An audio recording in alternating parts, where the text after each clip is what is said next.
Hello friends. तो आज मैं फिर से अपनी डायरी का एक पन्ना आप लोगों के साथ शेयर करने वाली हूँ। और ये पन्ना थोड़ा सा अनकंफर्टेबल है।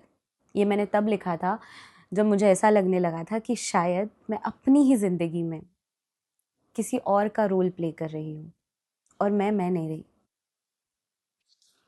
आपने वो डायलॉग तो सुना ही होगा ना कि बाबू मोशाय हम सब रंगमंच की कठपुतलियाँ है और हमारी डोर ऊपर वाले के हाथ में है।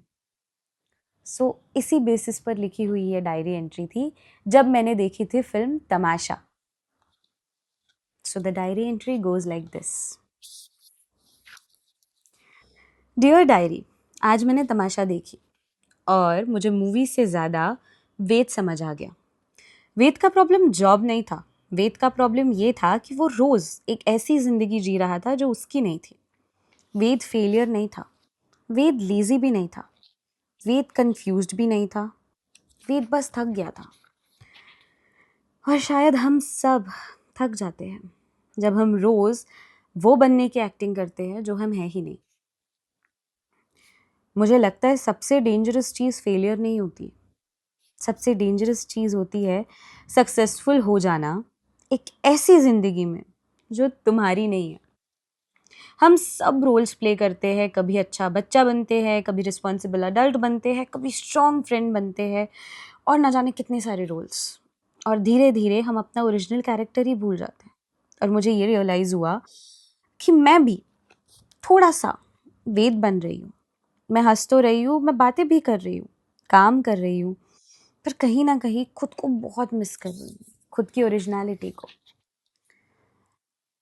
तारा, हाँ, जो उस मूवी में वेद की गर्लफ्रेंड थी, तारा। तारा का रोल बहुत इम्पोर्टेंट था। कस तारा ने वेद को फिक्स नहीं किया। तारा ने कोशिश भी नहीं की वेद को फिक्स करने की। वो सिर्फ वेद को याद दिलाती है कि वो कौन था जब वो एक्टिंग नहीं कर रहा था। और शायद हमें भी कोई ऐसा चाहिए होता है जो हमें फिक्स करने की कोशिश ना करे, ना ही हमें चेंज करने की। वो बस हमें पहचाने और हम जैसे हैं वैसे हमें एक्सेप्ट करें। तमाशा ये नहीं कहता कि जॉब छोड़ दो या फिर दुनिया छोड़ दो। तमाशा सिर्फ ये कहता है कि अपना सच छोड़ना छोड़ दो। अपने सच को एक्सेप्ट करो, अपनी ओरिजिनलिटी को एक्सेप्ट करो। वेद कोई स्पेशल केस नहीं था। हम सब में थोड़ा थोड़ा वेद होता है। जब हम स्माइल करते हैं और जब हमसे कोई पूछता है ना कि हाउ आर यू, हम आई एम फाइन बोल देते हैं, लेकिन हम एक्चुअल में आई एम फाइन नहीं होते। हम फील ही नहीं कर पाते उस चीज़ को। हम बस कहने के लिए कह देते हैं I am fine.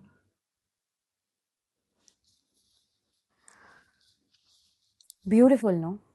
Tamasha movie बहुत ब्यूटीफुल थी और बहुत ही प्यारा मैसेज लेकर हम सबकी लाइफ में आई। उसने हमें ये सिखाया कि हमारा ओरिजिनल होना कितना इम्पॉर्टेंट है। क्योंकि जब हम एक्टिंग नहीं कर रहे होते हैं ना, तो हम खुद को जी रहे होते हैं। हम खुद के ओरिजिनल कैरेक्टर में होते हैं और वो बिल्कुल भी हमें थकाता नहीं है। ओरिजिनल होना कभी थकावट पैदा ही नहीं कर सकता। क्योंकि जब आप ओरिजिनल हो तब आप खुश हो।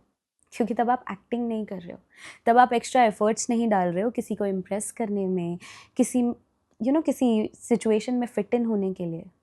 आप बस ओरिजिनल हो। और तमाशा भी हमें यही सिखाता है कि आप खुद के अंदर का मैं पहचानो और खुद के अंदर की पर्सनालिटी को पहचान के उसे पूरे प्यार से, पूरी मोहब्बत से एम्ब्रेस करो। This is all for today's diary entry. Thank you so much and Shubh Ratri and good night.